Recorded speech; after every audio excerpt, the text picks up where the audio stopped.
Kita sudah sampai di segmen terakhir di Market Review dan terima kasih juga untuk Anda masih bergabung bersama kami dan kita masih membahas outlook perusahaan pembiayaan. Pak Adrian, kita lanjutkan kembali, Pak. Baik, Ya, kebijakan Bank Indonesia menurunkan suku bunga acuannya beberapa kali di sepanjang tahun 2020. Apakah ini tidak memberikan dampak yang signifikan, Pak Adrian, terhadap industri pembiayaan di mana respon dari perbankan juga dinilai cukup lambat juga untuk menurunkan suku bunga kredit mereka? ya baik. Memang kita ketahui BI 7 days reverse repo beberapa kali diturunkan ya. Namun hal ini tidak serta-merta bisa langsung ditransmisikan penurunan suku bunga kredit maupun suku bunga pembiayaannya, di mana ini akan tergantung dari komposisi pendanaan dari masing-masing bank atau perusahaan pembiayaan.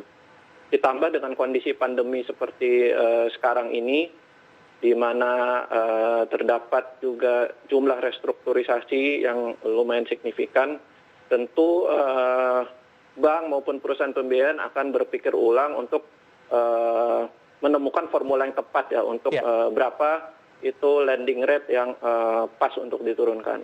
Memang beberapa bulan terakhir ini kami lihat ada kecenderungan sedikit menurun untuk lending rate-nya dari perusahaan pembiayaan. Namun memang kami ini sangat selektif ya dilakukan oleh perusahaan pembiayaan karena di satu sisi ini kan harus matching ya antara aset dan liability. Jadi ketika pendapatan bunganya turun akibat jumlah restrukturisasi dan juga lending rate yang diturunkan, itu harus diperhitungkan untuk tetap mampu membayar beban keuangannya yang akan jatuh tempo dalam waktu dekat. Ya. Kira-kira begitu Mas David. Baik, di sisi lain Pak Adrian yang cukup menarik juga adalah pemerintah memberikan stimulus berupa keringanan dalam pembayaran cicilan begitu baik dalam bentuk properti maupun dalam bentuk industri otomotif. Bagaimana Anda melihat pengaruh dari kebijakan-kebijakan stimulus ini terutama dalam pembayaran yang dilakukan oleh konsumen atau nasabah dari industri pembiayaan sendiri? Apakah ini juga akan memberikan perlambatan begitu Pak Adrian? Ya, memang stimulus yang diberikan dari PUJK 14 tersebut, di mana salah satu yang krusial tentu relaksasi restrukturisasi untuk 1 tahun ke depan atau sampai April 2021 ini tentu lebih dapat menjaga dari sisi kualitas aset perusahaan pembiayaan. Namun yang perlu dicermati adalah ketika terlalu banyak restruktur itu tentu akan membebani juga dari sisi profitabilitas dan likuiditas perusahaan. Nah, untuk memitigasi hal ini tentu perusahaan pembiayaan perlu untuk berkoordinasi secara intens dengan bank-bank rekanan mereka dan juga pemegang saham dan induk perusahaannya, di mana hal ini juga Pevindo melihat sangat penting di kondisi pandemi seperti sekarang ini, di mana jika perusahaan pembiayaan tersebut mengalami kesulitan likuiditas, maka dibutuhkan bantuan dari siapa di belakang perusahaan pembiayaan tersebut ya, itu pemegang saham dan induk perusahaannya.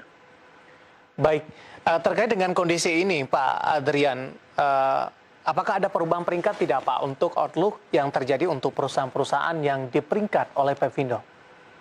Ya, Mas David, dalam kondisi seperti ini, Pevindo secara intens melakukan pemantauan ya terhadap seluruh perusahaan pembiayaan dalam portfolio kami.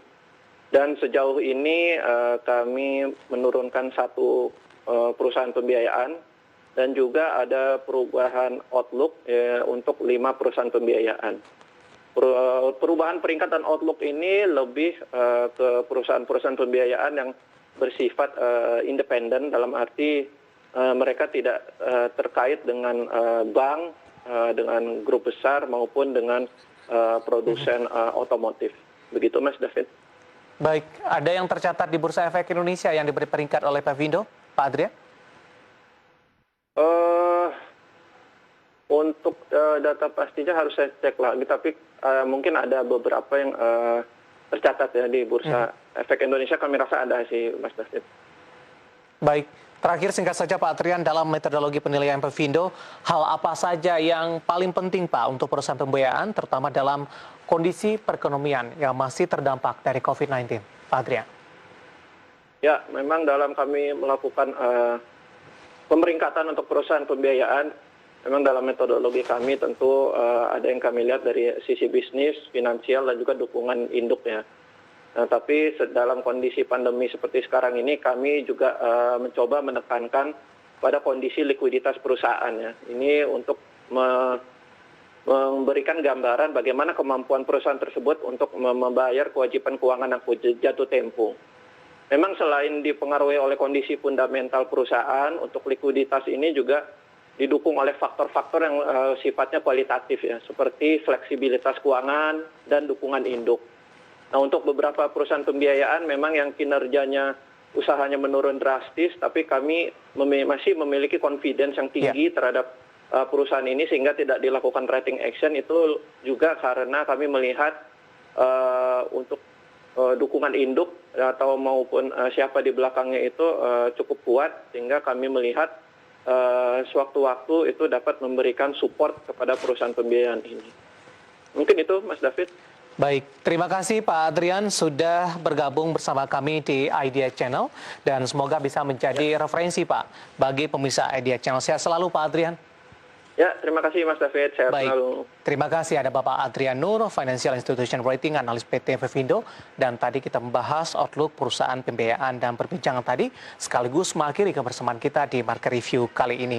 Dan pemirsa, di masa pandemi ini tetap ingat pesan Ibu, jaga protokol kesehatan dengan tetap memakai masker, menjaga jarak dan menjauhi kerumunan, serta mencuci tangan dengan sabun di air yang mengalir. Akhirnya saya David San Oval dan seluruh kerabat kerja yang bertugas mengucapkan terima kasih dan sampai berjumpa kembali.